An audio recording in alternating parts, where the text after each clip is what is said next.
As we mentioned earlier in the Torah service, our parashah this week is entitled Devarim. We're beginning the book of Deuteronomy. And Devarim means words in Hebrew. And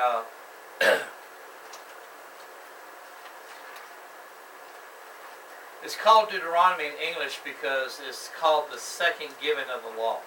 It's where Moses repeats the Ten Commandments and most of the commandments that God had given throughout the wilderness journey to the generation fixing to cross the Jordan and take the promised land. And the generation that he's given the law to, most were not alive when they received the Ten Commandments from Sinai. And if they were probably very small. And so they may not have many memories or any memory at all of some of the wondrous things that God did for them as they journeyed through the wilderness. And so Moses, and you notice it opens up with these are the words that Moses spoke to the children of Israel. Not God, Moses. Because now the children of Israel are going to have to get used to less of God's immediate presence and more of his felt presence. Now you say, well, what does that mean? It means like just the understanding within yourself that God is always with you.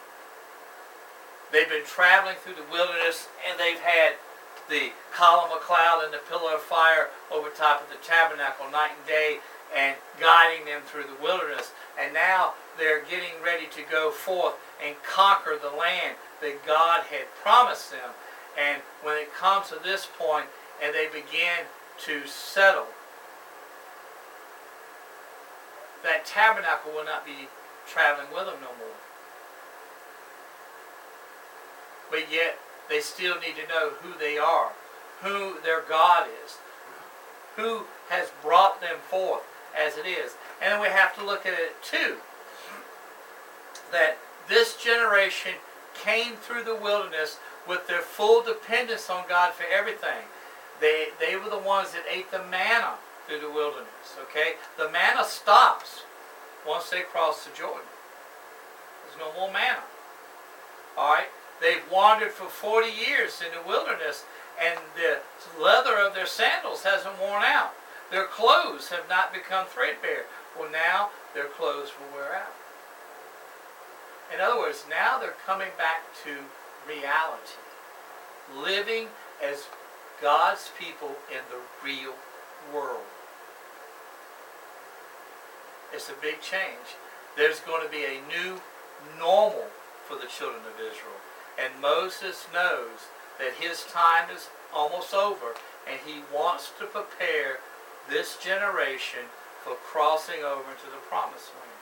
Now, he doesn't have doubts over Joshua and Caleb, because Joshua and Caleb witnessed the entirety of things. They witnessed the thunderings and the lightnings and the voice of God that called down from Sinai.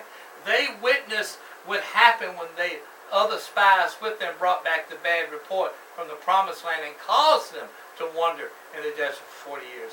They knew the miracles and the grace and the mercy of whom their God is. So they are the ones that will continue to be the exhorters after Moses. You notice Joshua is raised up to lead the Israelites into the promised land. But right now Moses is giving an account in these first 3 chapters of the entire history of their journey. And so he's doing this to prepare them to go in. You know,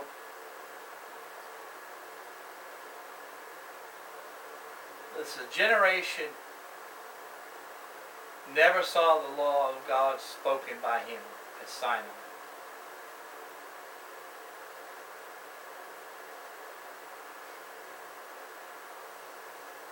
Never knew the bondage of Egypt.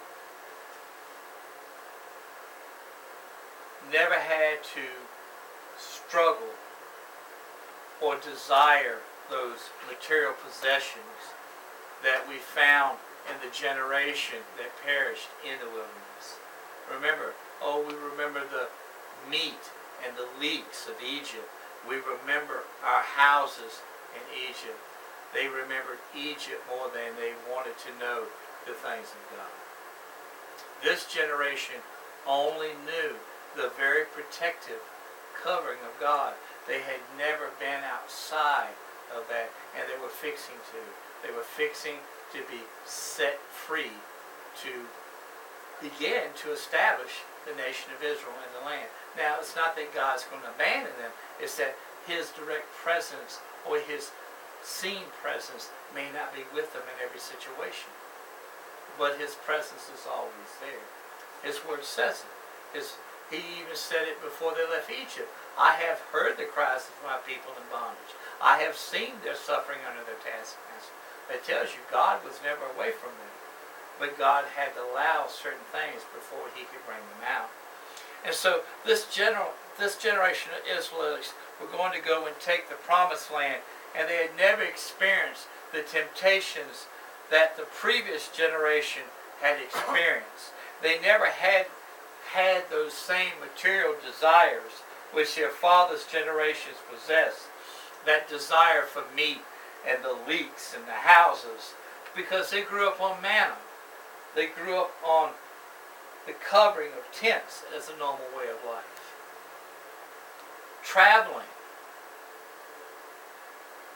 Though they were raised up in the fear and the reliance of God, because that was a total dependence on God and that lifestyle, they needed to know how to continue living for God with the removal of his immediate personal presence, and begin to live and build Israel and live as most other men live, planting, harvesting, building houses, building cities, in which to find shelter from the elements and strength for their bodies. They needed to learn what it was like to need to replace items like clothing and shoes, because they wear out. They're not eternal. They're not forever, as it may have seemed to them as they wandered for 40 years in the desert. Imagine getting a pair of shoes and never having it wear out for you for 40 years. I mean, when it did finally wear out, I think you'd be looking for the same shoe store to buy the same brand again, right? Well, they're far away from that shoe store. Yeah, a lot of women couldn't handle that. Only one pair of shoes for 40 years. What are you talking about? They better be multi-outfitted, because, anyway. Can you add accessories? That's right. They were able to accessorize. I like that. I should have put that in here.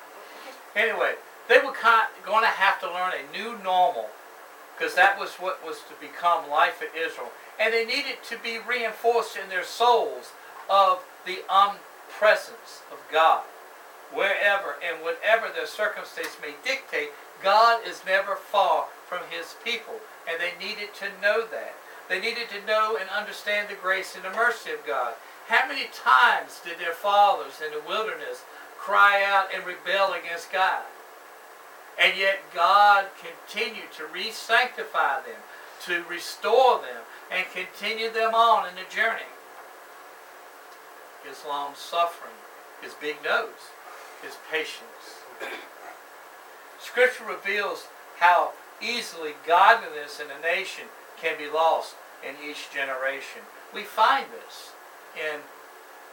when we leave the Torah. We get into Joshua.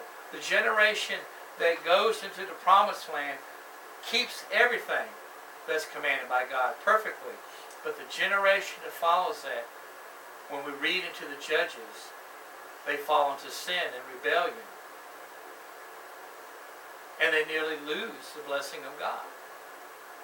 But the generation after them follows God. And then the next generation loses their fear and reverence of God. See, the words are important. This is the point of the parashah. This is the point of Moses giving all this